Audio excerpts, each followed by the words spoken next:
الحمد لله رب العالمين والصلاة والسلام على سيد الأنبياء والمرسلين اما بعد فاعوذ بالله من الشيطان الرجيم بسم الله الرحمن الرحيم۔ سورہ کہف کا آغاز ہو چکا تھا اور تقریباً اس کی 8 آیات کی تفسیر مکمل ہو گئی تھی، اور ہم نے کل کے پروگرام میں آپ کو اصحاب کہف کا پورا واقعہ اجمالاً بیان کیا تھا۔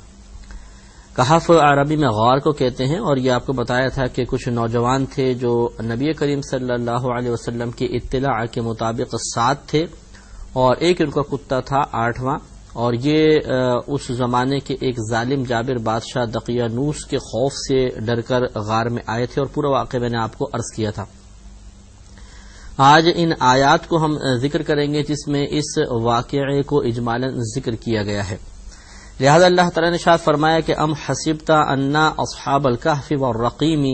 کانوا من آیاتنا عجبا، کیا تمہیں معلوم ہوا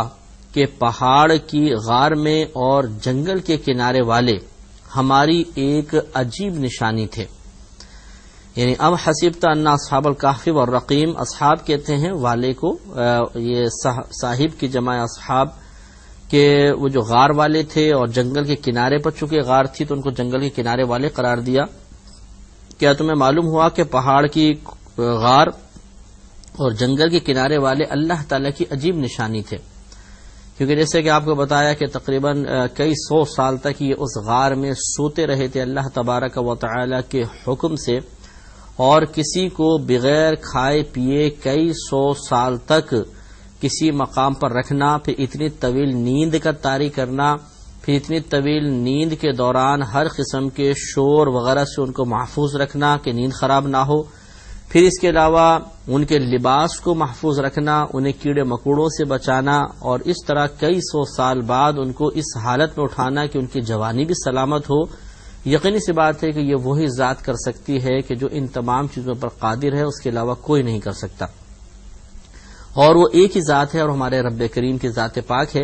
لہذا معلوم ہوا کہ اصحاب کہف یعنی غار والوں کا واقعہ ایک بہت ہی اللہ تعالیٰ کی قدرت کی عجیب نشانی ہے،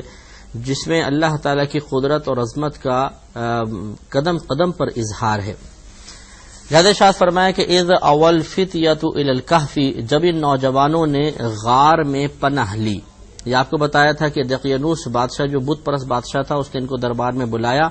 اور وہاں پر جا کے انہوں نے کلمہ حق بلند کیا، اور پھر جب بادشاہ کا ارادہ انہوں نے دیکھا کہ یہ ہمیں مار دے گا، تو یہ اس سے بچنے کے لیے یہ نوجوان اس غار میں آ گئے تھے۔ تو یہ اللہ نے ارشاد فرمایا کہ اذ اول فتیۃ الی الکہف، جب ان نوجوانوں نے غار میں پناہ لی، فقالوا، تو انہوں نے عرض کی، ربنا آتنا من لدنک رحمہ، اے ہمارے رب ہمیں اپنے پاس سے رحمت عطا فرما، وَهَيِّئْ لَنَا مِنْ أَمْرِنَا رَشَدًا، اور ہمارے کام میں ہمارے لیے کامیابی کا سامان پیدا کر دے، یعنی ہمیں اس سے محفوظ فرما، اور ہمیں ہمارے مقصد میں کہ ہم کلمہ حق بلند کرنا چاہتے ہیں، تیری توحید کو بیان کرنا چاہتے ہیں، اور بت پرستی کی مذمت کرنا چاہتے ہیں، اس میں ہمیں کامیابی عطا فرما۔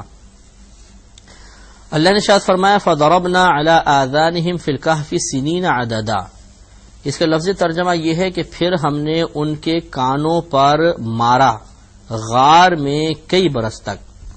کانوں پر مارنے کا مطلب کہ جیسے ایک بچے کو سلاتے ہوئے ہلکے ہلکے ہاتھ سے تھپکا جاتا ہے اس کے کان پر، تو اس کو پرسکون نیند آ جاتی ہے۔ آپ نے بھی دیکھا ہوگا جس گھر میں چھوٹے بچے ہوتے ہیں،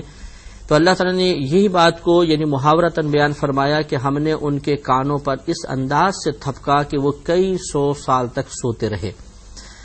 تو گویا کہ اس انداز سے ان کو سلا دیا گیا جیسے ایک بچے کو تھپک دیں، گہری نیند سو جائے تو پھر آس پاس کا شور اس کو نہیں جگاتا، اسی طریقے سے اللہ تبارک و تعالی نے ان نوجوانوں کو اس غار میں سلایا، اور گویا کہ اللہ کی طرف سے ایسا انداز سے ان کو تھپکا گیا کہ یہ کئی 100 برس تک سوتے ہی رہے، کوئی شور ان کو جگا نہ سکا۔ ثم بعثناہم، پھر ہم نے انہیں اٹھایا، جگا دیا، لِنَعْلَمَ أَيُّ الْحِزْبَيْنِ أَحْصَىٰ لِمَا لَبِثُوا أَمَدًا، تاکہ ہم دیکھیں کہ ان دونوں گروہوں میں سے کون ان کے اس غار میں ٹھہرنے کی ٹھیک ٹھیک مدت بتاتا ہے۔ کیونکہ جب یہ نوجوان جاگے کئی 100 برس کے بعد، تو پھر ان میں آپس میں اختلاف ہوا کہ ہم کتنے عرصے سوتے رہیں۔ اب جب انسان جاگتا ہے. یہ لوگ طلوع آفتاب کے وقت غار میں داخل ہوئے تھے اور غروب جب یہ جاگے تو اس ٹائم غروب آفتاب تھا. تو اب یقینی سی بات ہے کہ جب آدمی اپنی ظاہری حالت دیکھتا ہے کہ کپڑے سلامت ہیں، 900 برس تک جو بھوک کا عالم ہونا چاہیے وہ ہے ہی نہیں، معمولی سی جو عام بھوک ہے وہ لگ رہی ہے، کپڑے بھی صاف ستھرے نظر آ رہے ہیں، تو وہ یہی قیاس کریں گے اچھا پھر صبح ہم داخل ہوئے تھے اب شام کا سا ٹائم ہے تو یہی گمان ہوگا، ایک دن ہوگا. تو اس طرح آپس میں ان دونوں دو گروہ بن گئے اور ان میں اس بات میں اختلاف ہوا کہ ہم کتنے دیر یہاں پر ٹھہرے رہے ہیں. تو اللہ نے شاہ فرمایا نحن نقص علیک نبأہم بالحق، ہم ان کا ٹھیک ٹھیک واقعہ آپ کو بیان کریں گے. انہم فتیۃ آمنوا بربہم وزدناہم ھدی، وہ کچھ نوجوان تھے کہ اپنے رب پر ایمان لے آئے تھے اور ہم نے ان کی ہدایت میں اضافہ فرمایا تھا. وربطنا علی قلوبہم، اور ہم نے ان کے دلوں کو مضبوط کر دیا تھا. اذ قوموا، جس وقت کہ وہ دقیانوس بادشاہ کے سامنے کھڑے ہوئے. فقالوا، تو انہوں نے کہا ربنا رب السماوات والارض، ہمارا رب آسمانوں اور زمین کا رب ہے. لن ندعو من دونہ الہا، ہم اس کے علاوہ کسی خدا کی عبادت نہیں کریں گے، ہرگز نہیں کریں گے. لقد قلنا اذن شططا، اور اگر ایسا ہم نے کیا تو ضرور ہم حد سے گزری ہوئی بات کہنے والے ہوں گے، یعنی ضرور ہم نے حد سے گزری ہوئی بات کی، بہت یعنی زیادتی والی ہم بات کریں گے اگر ہم یہ کہیں کہ ہم اللہ تعالی کے علاوہ کسی اور کی عبادت کرتے ہیں. ہؤلاء قومنا، یہ ہماری جو قوم ہے، اتخذوا من دونہ آلہہ، اس نے اللہ تعالی کے سوا کئی اور خدا بنا رکھے ہیں. لولا یأتون علیہم بسلطان بین، اگر یعنی وہ دقیانوس بادشاہ کو اب دلائل دے رہے تھے کہ اگر یہ اس بات میں حق پر ہیں کہ یہ کئی خدا ہو سکتے ہیں، لولا یأتون علیہم بسلطان بین، تو یہ اس بات پر کوئی واضح طور پہ روشن دلیل کیوں نہیں لے کر آتے. فمن اظلم ممن افترى علی اللہ کذبا، تو اس سے بڑھ کر ظالم کون شخص ہے جو اللہ تبارک و تعالی پر جھوٹ باندھے. اب یہ انہوں نے بادشاہ کے سامنے کلمہ حق بیان کیا. یہ ہمارا اکابرین کا ہمیشہ طریقہ رہا ہے. آپ دیکھیے جب یعنی آدم علیہ السلام سے لے کر آج تک جب کبھی موقع ملا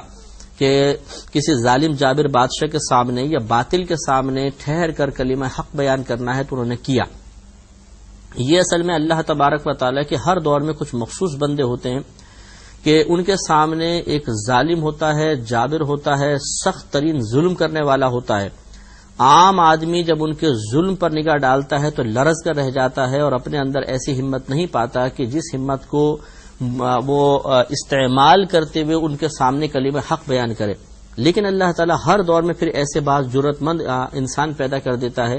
جو اپنے انجام کی پرواہ کیے بغیر صرف اللہ تعالیٰ کی رضا کی خاطر اور اخروی درجات کی بلندی کی خاطر وہ کلمہ حق بیان کرتے ہیں، اور اللہ تعالیٰ ان کی زبان میں تاثیر عطا فرماتا ہے، انہیں قوت دیتا ہے، قدرت دیتا ہے، اور اللہ تبارک و تعالیٰ ان کو ایسی ہمت دے دیتا ہے کہ وہ بعض وقت خود حیران ہوتے ہیں کہ ہم نے ایک بات کیسے کہہ دی. ہر دور میں ایسا ہوتا رہا ہے. لہذا ان کے دور میں بھی ایسا ہوا. دقیانوس بادشاہ ظالم تھا، جابر تھا، بت پرستی وہ عام کر رہا تھا، جو اس کی بات نہیں مانتا تھا اس کو قتل کروا دیا کرتا تھا. اب ایسے ظالم جابر بادشاہ کے دربار میں جانا جبکہ چاروں طرف اس کے ساتھی بیٹھے ہوں اور پھر کلمہ حق بیان کرنا، لازم بات ہے کہ اللہ تعالیٰ کے توفیق اور اس کی عطا کردہ قدرت کے علاوہ نہیں ہو سکتا. لہذا ان نوجوانوں نے کلمہ حق بلند کیا اور بادشاہ کے سامنے یہ تمام باتیں بیان کی کہ ہماری قوم نے جو بت پرستی اختیار کی ہے اس پر ان کے پاس کوئی دلیل واضح طور پہ موجود نہیں کہ یہ بت پرستی حق ہے اور ہماری قوم غلط ہے، اور ہمارا رب تو ایک ہی رب ہے جس نے آسمانوں اور زمینوں کو پیدا کیا اور ان کی وہ کفالت کر رہا ہے، ان کا نظام چلا رہا ہے، ہم اسی کی عبادت کریں گے. اور پھر اتنی بڑی بات کہ فمن اظلم ممن افترى علی اللہ کذبا، اس سے بڑھ کر ظالم کون کہ جو اللہ تعالیٰ پر جھوٹ باندھے. تو گویا کہ یہ لوگ بھی چونکہ جھوٹ باندھتے تھے، بادشاہ بھی جھوٹ باندھتا تھا، تو سامنے کھڑے ہو کر کہنا کہ تم سب سے بڑے ظالم ہو، یہ بہت بڑی جرأت اور بہت ہی ہمت کا کام ہے. وَإِذِ اعْتَزَلْتُمُوهُمْ، اور جب تم ان سے وَمَا يَعْبُدُونَ إِلَّا اللَّهَ، اور ان لوگوں سے جو کچھ وہ اللہ کے سوا پوچھتے ہیں، انہوں نے کہا کہ وَإِذِ اعْتَزَلْتُمُوهُمْ وَمَا يَعْبُدُونَ إِلَّا اللَّهُ فَأْوُوا إِلَى الْكَهْفِ يَنشُرْ لَكُمْ رَبُّكُم مِّن رَحْمَتِهِ. اب یہ آپس میں کہنے لگے کہ جب تم ان سے اور جو کچھ وہ اللہ کے سوا پوچھتے ہیں سب سے علیحدہ ہو جاؤ تو غار میں پناہ لو، تمہارا رب تمہارے لیے اپنی رحمت پھیلا دے گا۔ یہاں سے نکلے اور آپس میں انہوں نے کہا کہ بھئی جتنے لوگ ہیں یہ ہماری جان کے در پہ ہو جائیں گے، تو ہمیں حکمت اختیار کرنی چاہیے اور ہمیں چھپ جانا چاہیے کسی غار میں جا کے، پھر اللہ تعالیٰ توفیق دے گا تو ہم آئیں گے اور تبلیغ دین کریں گے۔ وَيُحَيِّئْ لَكُم مِّنْ أَمْرِكُم مِّرْفَقًا، اور اللہ تعالیٰ تمہارے کام میں آسانی کے سامان پیدا فرما دے گا۔ وَتَرَى الشَّمْسَ إِذَا طَلَعَتْ، اور آپ اے محبوب صلی اللہ علیہ وسلم آپ سورج کو دیکھیں گے کہ اذا طلعت، جب وہ طلوع ہوتا ہے، تزاوروا عن کہفہم، تو ان کے ذات الیمینی، تو ان کے غار سے داہنی طرف بچ کے نکل جاتا ہے۔ وَإِذَا غَرَبَتْ، اور جب وہ سورج غروب ہوتا ہے، تَقْرِضُهُمْ ذَاتَ الشِّمَالِ، تو ان سے بائیں طرف ہو کر کترا کے نکل جاتا ہے۔ وَهُمْ فِي فَجْوَةٍ مِّنْهُ، حالانکہ وہ اس غار کے کھلے حصے میں ہیں۔ تو یہ گویا کہ وہ نوجوان وہاں سے آئے، اس کے بعد غار میں سو گئے، تو اللہ تعالیٰ اس کی بات بیان فرما رہا ہے کہ اللہ تعالیٰ نے ان کو بالکل اس طرح رکھا کہ ان پہ روشنی وغیرہ نہیں پڑی، حالانکہ اوپن ایریا میں تھے، کیونکہ اگر روشنی پڑتی تو اس کی آنکھ کھل جاتی۔ تو سورج کو حکم دیا اللہ تعالیٰ نے، سورج جب غار کے اوپر آتا تھا، طلوع ہوتا تھا، تو اس انداز سے طلوع ہونے کے بعد نکلتا تھا کہ غار پہ بالکل روشنی نہیں آتی تھی۔ اسی طرح جب غروب ہونے لگتا تھا تب بھی ایسی پوزیشن میں ہوتا تھا کہ غار میں روشنی پھیل جائے، لیکن اللہ کے حکم سے وہ اس انداز سے نکل جاتا تھا کہ وہ روشنی غار کے اندر آ ہی نہیں پاتی تھی اور وہ اندھیرے میں سوتے رہے۔ ذالک من آیات اللہ، یہ اللہ تعالیٰ کی نشانیوں میں سے ہے۔ من یہد اللہ فہو المہتدی، جسے اللہ تبارک و تعالیٰ ہدایت دے، فہو المہتدی، تو وہ ہی ہدایت یافتہ ہے۔ ومن یضلل، اور جسے اللہ تبارک و تعالیٰ گمراہ کر دے، فلن تجد لہ ولیا مرشدا، تو ہرگز اس کا کوئی حمایتی راہ دکھانے والا نہ پائے گا۔ وَتَحْسَبُهُمْ أَيْقَاظًا وَهُمْ رقود، اور تم انہیں جاگتا سمجھو گے حالانکہ وہ سوتے ہیں۔ تو ایک روایت کے مطابق جب یہ جا کر لیٹ گئے تو ان کی آنکھیں کھلی رہیں اور ان پر نیند مسلط کر دی گئی، گویا کہ آنکھیں بند کر کے نہیں سوئے تھے، آنکھیں کھول کر سوئے تھے۔ تو اللہ نے فرمایا کہ وَتَحْسَبُهُمْ أَيْقَاظًا، اور تم انہیں جاگتا گمان کرو گے، وَهُمْ رقود، حالانکہ وہ تو سو رہے۔ وَنُقَلِّبُهُمْ ذَاتَ الْيَمِينِ وَذَاتَ الشِّمَالِ، اور ہم ان کی دائنی اور بائنی کروٹیں بدلتے ہیں۔ دائیں اور بائیں کروٹ ہم ان کو دیتے ہیں، اللہ کے حکم سے وہ دائیں اور بائیں کروٹ لیتے تھے۔ کہا جاتا ہے، روایت کے اندر آتا ہے کہ ہر 10ویں محرم کو سال میں ایک دفعہ یہ ایک کروٹ لیتے تھے، پھر ایک سال تک اسی کروٹ پہ سوتے رہتے تھے، پھر دوسری کروٹ۔ وَقَلْبُهُمْ بَاسِطٌ ذِرَاعَيْهِ بِالْوَصِيدِ، اور ان کا کتا اپنی کلائیاں بچھائے ہوئے ہے غار کی چوکھٹ پر۔ غار کی جیسے کتے کی عادت ہوتی ہے وہ کلائیاں پھیلا کے اس طرح اور پھر اپنا منہ اس کلائی کے اوپر رکھ کر سو جاتا ہے، اسی طرح ان کا کتا بھی کلائیاں پھیلائے ہوئے غار کی چوکھٹ پر ہے۔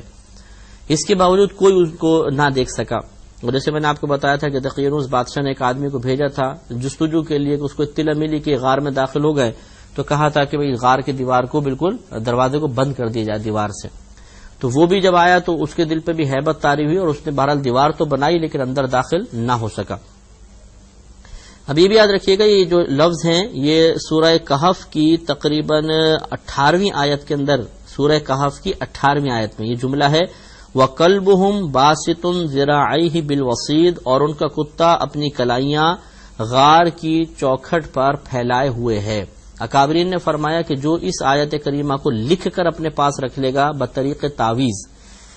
لکھ کر اپنے ہاتھ سے لکھ لیں اور تعویذ بنا کے ہاتھ پہ باندھ لیں یا گلے میں لٹکا لیں، تو اللہ تعالیٰ اسے کتے کے شر سے ہمیشہ محفوظ فرمائے گا، یعنی کتا کاٹے گا نہیں، اس پہ حملہ نہیں کرے گا اس آیت کریمہ کی برکت سے۔ تو ہم سب کو چاہیے کہ اس کو رکھ لیں اپنے پاس تاکہ حفاظت رہے۔ لَوِ اطَّلَعْتَ عَلَيْهِمْ، اے سننے والے اگر تو انہیں جھانک کر دیکھ لے، ان پر مطلع ہو جائے، لَوَلَّيْتَ مِنْهُمْ فِرَارًا، تو ان سے پیٹ پھیر کر بھاگ جائے گا۔ کیوں بھاگ جائے گا؟ وَلَمُلِئْتَ مِنْهُمْ رُعْبًا، اور ان سے ہیبت میں بھر جائے گا، یعنی تیرے دل کو ہیبت سے اللہ تعالیٰ بھر دے گا۔ گویا کہ اللہ تعالیٰ نے ان کی غار کو محفوظ رکھنے کا ایک ذریعہ یہ بنایا کہ ان کا روب اور دبدبہ قائم کر دیا۔ کوئی جانور قریب آتا دل پہ روب طاری ہونے لگتا تھا، قافلے وہاں سے گزرتے تو دل پہ روب طاری ہوتا تھا اور کوئی بھی اس غار کے قریب جانے کی ہمت نہیں کر پاتا تھا۔ وَكَذَلِكَ بَعَثْنَاهُمْ، اور اسی طرح ہم نے ان کو جگایا لیتساءلوا بینہم، تاکہ وہ آپس میں ایک دوسرے سے سوال کریں، ایک دوسرے کی حالت دریافت کریں۔ قال قائل منہم کم لبثتم، ان میں سے ایک کہنے والا بولا کہ تم کتنا عرصہ یہاں پر ٹھہرے ہو؟ قالوا، انہوں نے کہا لبثنا یوما او بعد یوم، کہ ہم یہاں پر ایک دن ٹھہرے ہیں یا ایک دن کا بھی اس سے بھی کم حصہ۔ اب 900 سال تقریباً سوتے رہے، اس کے باوجود وہ آپس میں کہہ رہے ہیں کہ ہم شاید ایک دن سوئے ہیں یا ایک دن سے کم حصہ، کیونکہ یہ طلوع آفتاب کے وقت سوئے تھے اور غروب آفتاب کے وقت ان کی آنکھ کھلی تھی، تو ان کو ایسا محسوس ہوا۔ قالوا ربکم اعلم بما لبثتم، اور دوسرے جو تھے گروپ، ایک گروپ نے تو یہ کہا کہ میں ایک دن ٹھہرے ہیں اس سے کم، تو دوسرا گروپ بولا کہ قالوا، انہوں نے کہا ربکم اعلم بما لبثتم، کہ تمہارا رب خوب جانتا ہے اس مدت کو جس میں تم یہاں پر ٹھہرے ہو۔ فَابْعَثُوا أَحَدَكُمْ بِوَرِقِكُمْ هَذِهِ إِلَى الْمَدِينَةِ، تو اپنے میں سے ایک کو یہ چاندی لے کر اس شہر میں بھیجو۔ فَلْيَنظُرْ أَيُّهَا أَزْكَىٰ طَعَامًا، پھر وہ غور کرے کہ وہاں کون سا کھانا زیادہ پاکیزہ صاف ستھرا ہے۔ فَلْيَأْتِكُمْ بِرِزْقٍ مِّنْهُ، تو کہ وہ تمہارے لیے اس میں سے کچھ کھانے کے لیے لے کر آئے۔ وَلْيَتَلَطَّفْ، اور چاہیے کہ وہ نرمی کرے۔ وَلَا يُشْعِرَنَّ بِكُمْ أَحَدًا، اور ہرگز کسی کو تمہاری اطلاع نہ دے، یعنی وہاں پہنچے اور احتیاط کے ساتھ سارا معاملہ کرے کہ وہ بس روٹی لے اور فوراً آ جائے۔ تو جیسے آپ کو بتایا تھا کہ یہ دقیانوس کا زمانہ گزرا، کئی 100 برس گزرنے کے بعد، 900 برس، بعضوں نے کہا کہ 300 برس، کافی ایک مدت دراز بہرحال تھی۔ اس کے بعد جب یہ اٹھے تو انہوں نے کہا کہ بھئی چلو بھوک لگ رہی ہے، کچھ روٹی وغیرہ منگانی چاہیے۔ ابھی وہ دقیانوس بادشاہ کے زمانے کا سکہ لے کر وہ بازار میں گئے، اور اس وقت جو تھا بید روس ایک بادشاہ تھا جس کا زمانہ تھا، اور یہ مسلمان تھا اور متقی تھا، پرہیزگار تھا، بت پرستی کی اس نے مذمت کر دی تھی اور تمام معاملہ ختم ہو گیا تھا۔ اب یہ نوجوان وہاں پر گیا تو اس نے وہی سکہ جب دیا تو ان لوگوں نے اس کو پکڑ لیا اور کہا کہ بھئی ہمیں تو ایسا لگتا ہے کہ تمہیں کو خزانہ مل گیا۔ تو اس پھر شہر کی اس نے بتایا سارا واقعہ کہ بھئی یہ تو دقیانوس بادشاہ کا زمانہ ہے اور ہم اسی کے سکے استعمال کر رہے ہیں۔ تو انہوں نے کہا کہ یہ تو شاید غلط بیانی سے کام لے رہے ہیں، کیونکہ وہ دقیانوس بادشاہ تو بہت عرصے پہلے مر گیا ہے۔ تو پھر انہوں نے جا کر اپنے زمانے کے جو اس زمانے کا حاکم تھا اس کو جا کے اطلاع دی، اور حاکم نے بھی یہی کہا کہ ایسا کیسے ہو سکتا ہے کہ اتنا پرانا بادشاہ جو غالباً 300 برس، بعضوں نے 600 برس، 900 برس جتنا بھی تھا، وہ تو کئی 100 برس پہلے فوت ہو گیا ہے، تو اس کے زمانے کا سکہ تم یہ کیسے کہہ رہے ہو کہ اس کا زمانہ ہے؟ اب نوجوان نے کہا کہ چلو ایسا ہے تو آپ ہمارے ساتھ چلیے، میں آپ کو دکھاتا ہوں۔ جیسے میں نے کل آپ کو بیان کیا تھا کہ میرے کچھ ساتھی وہاں پر ہیں، تو پھر یہ لے کر گیا اور سارا معاملہ ہوا، سب لوگوں پر منکشف ہو گیا کہ یہ وہاں پر واقعی موجود ہیں، اور اتنے 100 برس تک اللہ نے ان کو سلایا ہے۔ انشاءاللہ اس پر ہم مزید کلام کریں گے، مزید آیات آگے بیان کی جائیں گی، لیکن اگلے پروگرام میں وآخر دعوانا ان الحمدللہ رب العالمین۔